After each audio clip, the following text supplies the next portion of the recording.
chapter in a book about collaboration called Fab Collab. And that book really was about sharing all of the aspects of collaboration, when collaboration goes wrong to when collaboration goes right. And we published that book back in 2023. I think it's still on Amazon.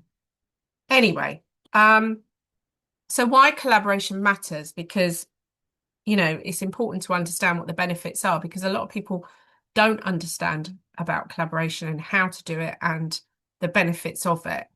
So these are the things that I know make a real difference. It expands your reach instantly. In a world of social media and ads and all of the things we get exposed to, I've actually found collaboration has been the most successful thing for me, for leads for my marketing company, and also for the awards that I run and the networking company that I run. And I collaborate with other networking groups. So I know this stuff works. And where I've positioned myself, if you like, in the market with all my businesses, is that I've left myself in a position where I can collaborate with other people. And I think that's quite important when you're thinking about your positioning in the market. It's also really cost effective because you're often sharing with somebody else's database. And if they have a similar customer database to you, that's a real big bonus. And obviously, they might have skills that you don't have or don't need to have, by the way. And you have skills that they don't have.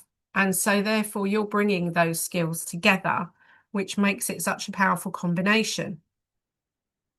And then you're creating better outcomes for your clients at the end of the day, because you can offer additional services and additional skills again to your clients. So to me, that's really important as well. The other thing that I think I've gained from it over the years, especially in the early years when I went into business in 1998, was it does reduce the isolation that you might feel. And running a business on your own can actually be quite lonely. And actually, it can be really good fun working with somebody else. So a lot of people misunderstand collaboration and think, oh God, I'll be giving work away and I'll be, working with somebody else and they might snatch my data and all of these sorts of things. But actually, it's about putting proper perimeters in place. And it's not about giving any work away. It's about creating more of it. So people are often surprised when I talk to them about networking and I say, have you been to Athena? Have you been to BNI? Blah, blah, blah. And I go to some of those events myself. And they're, well, why would you do that? You run a networking company. Yeah, because I don't have membership. We don't have professional lockout. We're very different to some of the other groups that are out there. But I collaborate with those other groups because they send people to me and I send people to them. And I've done joint events with other networking companies. So it's not about, thinking along in a narrow-minded way. It's about thinking about how much you can create for your business through collaboration. And believe me, there are a lot of things. So share in the chat what stops you from collaborating and what concerns and worries that you might have, because I often see the common ones are fear of competition, not knowing who to ask or how to ask, those two things, and a lack of clarity on what you could offer, on how you could put it together. And again, I speak to a lot of people who say to me, well, I've been meaning to look at collaboration, I just haven't done it. And believe me, if you're spending ages creating social media posts, which, if I'm totally honest, in the best will in the world, social media is not going to give you loads of clients. Collaboration will be a much quicker route to getting more clients and more business. So think about prioritizing it a bit more. So pop in the chat just so that I can have a look and see what all your thoughts are. What stops you? I am collaborating, but I stopped for a long while as I felt I've been badly burned. Yeah, so we need to talk a bit about perimeters with that. Anyone else want to put something in the chat about what's stopping your collaboration? People not. Yeah, okay. Who to approach? Yeah. Okay, Anne, you've reached out to people and people haven't come back to you. That's interesting. Okay. Wasn't sure who to ask. Right, okay. Well, hopefully you'll get some ideas today. Right.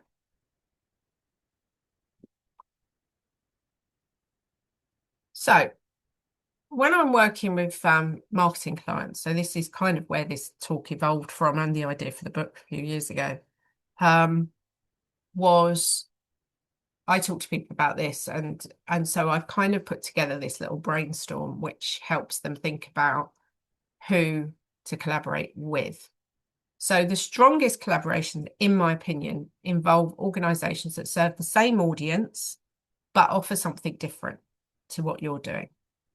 I have seen collaborations work with two Pilates instructors or a yoga and a Pilates instructor. I've seen the sort of things that you might not think would work. And again, I suppose I'm a good example with networking, running joint events with other networking companies, but it can work even if somebody does exactly what you do. But what I take my clients through is this brainstorm to think about these questions. So if you've got a pen and paper, it's quite, useful just to jot stuff down. So thinking about this, who serves your audience before they need you? You might think, what? So it's like, okay, there's often a pre-stage with clients, and who is serving that before they get to you? Now, it wouldn't necessarily work for all of you, but have a think about who might serve their audience before they need you.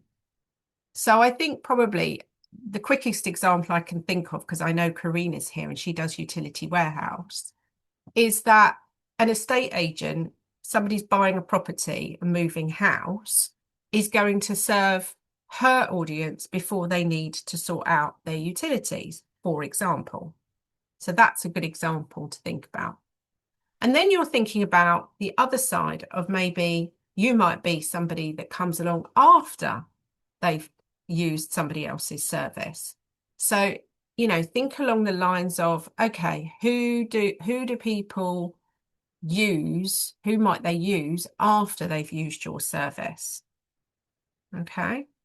And then also think about what else your customers might be buying, might be attending, or might be searching for. So those three things, what else do your customers buy? What else, what other events might they be going to, or workshops, or what else might they be searching for? And then which types of businesses share your values but are not direct competitors? And then you're also thinking around who has an audience that you would like to reach. So when you look at a networking room or a networking list, or you're thinking about the people you know, who do you know who has an audience that you would like to reach? And then what else could you offer another business that would benefit its customers? So often collaborations can just be that you're offering a discount or a service or something to that person's customers. So it's enhancing their offering because they're saying, right, so I'll give you another example of a Pilates instructor that I worked with who worked with a woman who did menopause coaching and counseling and support. And so her collaboration was quite a simple one. It was like, if you go and see this lady, she's giving us XYZ off of her services for my customers only. So it's those kinds of things that you want to think about.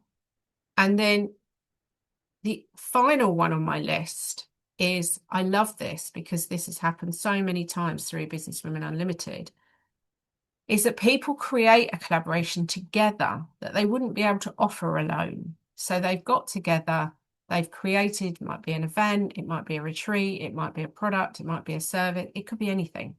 And they have created something together that they couldn't have done on their own. Well, they could have probably done it on their own, but it would have taken a lot longer and cost a lot more money. So it's like shared costs. So that's your brainstorm in essence, is all of those questions. And you're going to be talking about those in the breakout room shortly. And then you go on to what I call collaboration categories. So there are lots of different types of category of collaboration. And this list, I think a lot of businesses I've worked with over the years has found it really useful. So again, all your businesses are going to be different. So it's about you thinking, okay, let's go through this list, and I will send you the slides afterwards, of thinking about complementary service providers, as I said earlier, especially in the health industry. I've seen a lot of that work really, really well. Suppliers and venues, I'll often collaborate with a venue that want people there. They want footfall through the door, but they're struggling. So they ring me and say, can you run a networking event here? Or can you run an event here? Membership organizations and networking groups. So again, some of those are really open to collaborations. Charities and community organizations. Now, I've got a whole other talk about charity and why working with a charity is really good for your business. If you can find charities that kind of align with your products or services, they will often promote your business in return for support that you give to them. And that could be in a number of different ways. And charities are often really open to collaboration as long as they're going to gain something from it. But they understand that businesses want to gain stuff as well through working with them. So a good charity will be open-minded about all of this stuff. And then you're thinking about local media, maybe being a podcast guest, or maybe you could do a guest article for a local publication. That is also a collaboration. And then are there training providers that you could collaborate with to share your knowledge and expertise, or other speakers, or could you speak at an event? And then you think about respected industry specialists. I've worked a lot really with various industry specialists over the years, and that has gained me a lot of traction. And I'm a judge for the Stevie Awards, which is a global awards for women. And that collaboration alone, has brought me business, but also recognition for doing that. So there are other things that you could think about.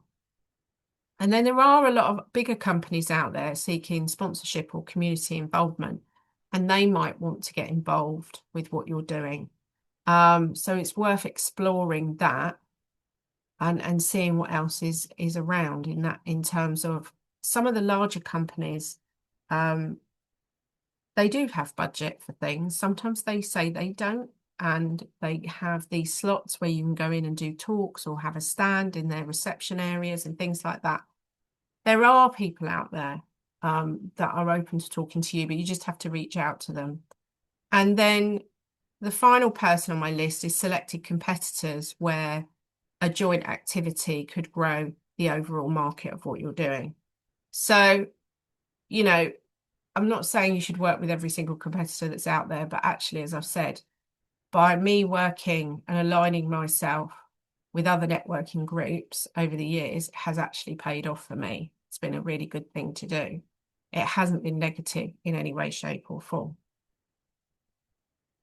So the 3 C's of collaboration, in my opinion, are the clarity. So what do you do and who do you help? So it's being super clear on that. It's about the connection that you have with that other person or persons. So do you trust and do you like each other? Because a collaboration is not going to work.